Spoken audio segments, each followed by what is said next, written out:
Bonjour à tous et bienvenue sur ma chaîne YouTube. Je m'appelle Vikas Nera et dans la vidéo d'aujourd'hui, je vais vous expliquer comment créer des utilisateurs sur le serveur de messagerie Zimbra. Dans la vidéo précédente, j'ai configuré Dekim. Dans la vidéo précédente, j'ai installé Zimbra sur Ubuntu. J'ai ensuite validé la configuration Dekim. Je l'ai également testé en envoyant des emails et en effectuant d'autres vérifications. J'ai vérifié que les configurations SPF et Dekim fonctionnaient correctement. Dans cette vidéo, je vous montre la marche à suivre. Comment créer un utilisateur dans Zimbra?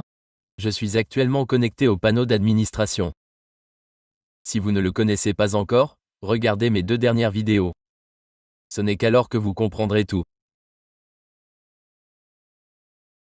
Voici mon panneau d'administration, le panneau web où vous pouvez envoyer des emails et gérer d'autres tâches. Par défaut, un compte administrateur est créé avec le nom d'utilisateur, admin, sur votre nom de domaine. Comment créer des utilisateurs supplémentaires? Par exemple, comment créer des comptes comme support, vente ou tout autre nom personnalisé? Après vous être connecté au panneau d'administration, vous verrez un bouton « Gérer » sur le côté. Cliquez dessus. La section « Compte » s'affiche ici. Cliquez dessus. De nombreuses autres options s'offrent à vous. Nous y reviendrons plus tard. Après avoir navigué ici, vous verrez un utilisateur déjà créé par défaut lors de l'installation. Pour créer d'autres utilisateurs, regardez ici. Il y a une option « Paramètres ». Vous remarquerez une flèche. Cliquez dessus. Sélectionnez ensuite « Nouveau ». Après avoir cliqué sur « Nouveau », vous serez invité à saisir le nom du compte. Je vais utiliser Vikas comme nom. Vikas est mon nom. Le nom d'affichage est défini sur « Auto ». Il est donc automatiquement extrait du nom du compte. Si vous souhaitez utiliser un autre nom d'affichage, vous pouvez le saisir manuellement. Ensuite, il y a une option appelée « Masquer dans GL ». GAL signifie « Liste d'adresses globale ». Voulez-vous masquer cet utilisateur? Je vais le laisser tel quel pour le moment. Ensuite, il y a l'état du compte. Vous pouvez le définir sur actif, fermé, en attente ou autre. Par exemple, si un client ou un membre de l'équipe quitte votre compte, vous pouvez fermer son compte ici. Si le compte n'est pas utilisé actuellement, vous pouvez le verrouiller, le laisser en attente ou le placer en mode maintenance, selon vos besoins. Pour l'instant, je vais le définir sur actif. Vient ensuite la classe de service. Ce sont des packages prédéfinis. J'expliquerai comment configurer la classe de service dans la prochaine vidéo. Cela implique l'attribution d'autorisation au compte. J'aborderai ce point dans la prochaine vidéo pour que vous puissiez mieux comprendre. Pour l'instant, je vais le laisser sur automatique. Ensuite, il y a le paramètre serveur. Le serveur est défini sur automatique ici. Si vous le modifiez, vous serez invité à sélectionner manuellement un serveur. Comme je n'en ai qu'un seul pour le moment, je l'ai sélectionné. S'il est défini sur automatique et que vous en avez plusieurs, le système en choisira un automatiquement. Vient ensuite le champ du mot de passe. Je saisis le même mot de passe que celui que j'utilise. OK, j'ai saisi le mot de passe ici. Il y a une option appelée « Modifier le mot de passe ». N'activez pas cette option si vous ne souhaitez pas que l'utilisateur puisse modifier son mot de passe. Vous pouvez ensuite sélectionner le fuseau horaire ici. Il est actuellement défini sur universel. Cliquez ensuite sur « Suivant ». Vous pouvez renseigner d'autres coordonnées si nécessaire. Sinon, cliquez simplement sur « Suivant ». Je vous montre comment procéder étape par étape. Cliquez à nouveau sur « Suivant ». Il existe également une option permettant d'ajouter l'utilisateur à une liste de distribution. Je vous expliquerai plus tard ce que cela signifie. Vous pouvez activer le transfert et attribuer des fonctionnalités spécifiques ici. Vous pouvez choisir les fonctionnalités à activer, comme l'affichage des options de contact ou de tâches, ou même supprimer l'option de messagerie si vous le souhaitez.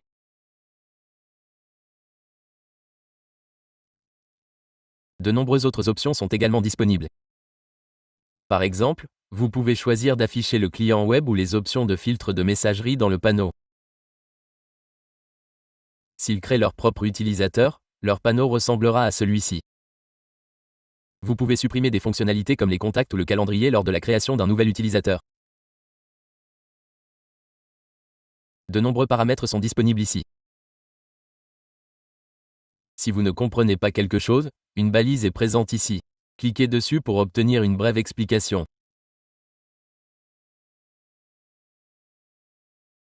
Si vous cliquez sur « Plus », vous obtiendrez des informations détaillées sur l'action de cette option.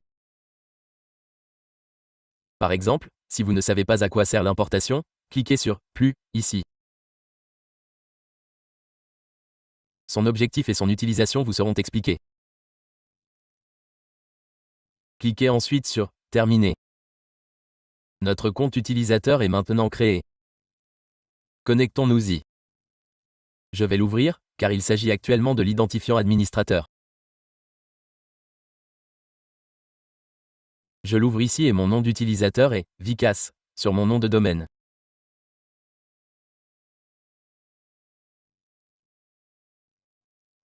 Je vais me connecter avec cette adresse email. J'utilise mon nom de domaine et j'utiliserai le même mot de passe pour tous mes comptes. J'ai utilisé ce mot de passe dans les 2 dernières vidéos. Vous pouvez regarder les vidéos précédentes pour référence. J'ai saisi le mot de passe ici et cliqué sur « Se connecter ». Je suis maintenant connecté en tant qu'utilisateur, Nera. Regardez ici, les fonctionnalités, agenda, contacts et tâches, sont visibles. Que faire? Je vais dans cette section et je clique sur « Modifier ». Sous la section « Fonctionnalités », regardez sur le côté, c'est dans l'onglet « Fonctionnalités ». Je vais supprimer les options « Contacts et agenda ». Voyez, les contacts et le calendrier sont actuellement visibles, n'est-ce pas? Je les décoche et je clique sur « Enregistrer » en haut. OK, j'ai cliqué sur « Enregistrer ». Je reviens ici et j'actualise la page. Continuons. Le mot de passe est à nouveau demandé. C'est parce que des modifications ont été apportées. Je me reconnecte. Maintenant, regardez, les contacts et le calendrier ont été supprimés. Vous pouvez gérer tous ces paramètres ici. Comme je l'ai mentionné plus tôt à propos de la classe de service, vous pouvez appliquer des modifications à plusieurs utilisateurs simultanément. Je vous montrerai comment faire dans la prochaine vidéo. Vous pouvez également modifier le thème et d'autres paramètres. Il s'agit du thème actuel, mais vous pouvez le modifier. Par exemple, je sélectionne ce thème et je l'applique. Je clique sur « Enregistrer », puis j'actualise la page. Le mot de passe pourrait être à nouveau demandé. OK, je saisis le mot de passe. Le thème a maintenant changé. Vous pouvez personnaliser cela séparément pour chaque utilisateur. Chaque utilisateur verra une interface différente en fonction de ses paramètres. Vous pouvez tout contrôler depuis le panneau d'administration. Dans les paramètres d'événements, vous pouvez définir l'espace de stockage disponible pour l'utilisateur.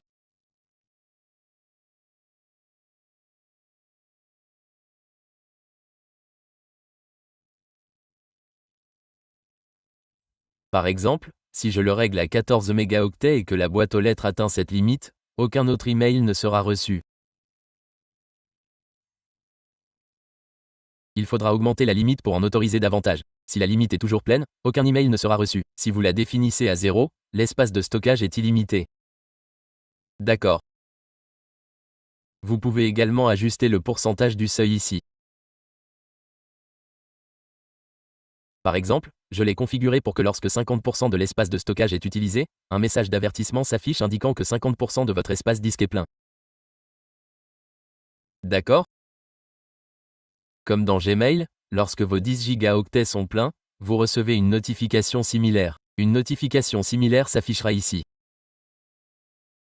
J'ai défini un seuil ici pour qu'à 50% un avertissement s'affiche en pourcentage. D'accord. Si vous ne comprenez pas quelque chose, cliquez simplement sur le texte pour plus de détails. Une description similaire s'affichera. Cliquez ensuite sur « Plus ». Cela vous expliquera son fonctionnement et son utilité. Puisqu'il s'agit de fonctionnalités, vous pouvez en apprendre davantage ici sur chacune d'elles. Je ne peux pas toutes les aborder dans cette vidéo. Voilà, c'est tout pour cette section.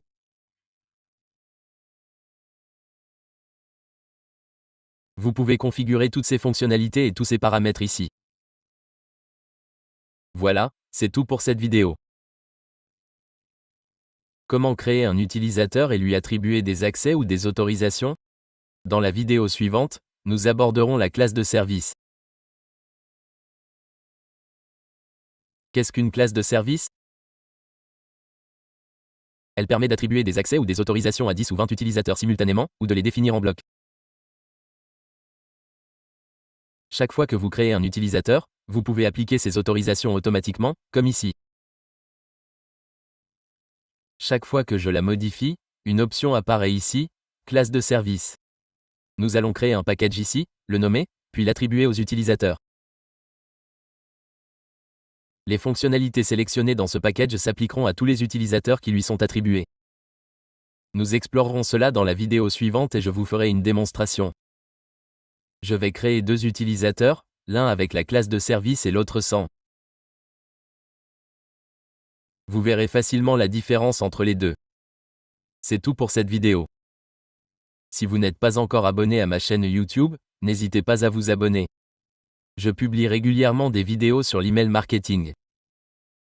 Alors, abonnez-vous à ma chaîne YouTube et merci de votre attention.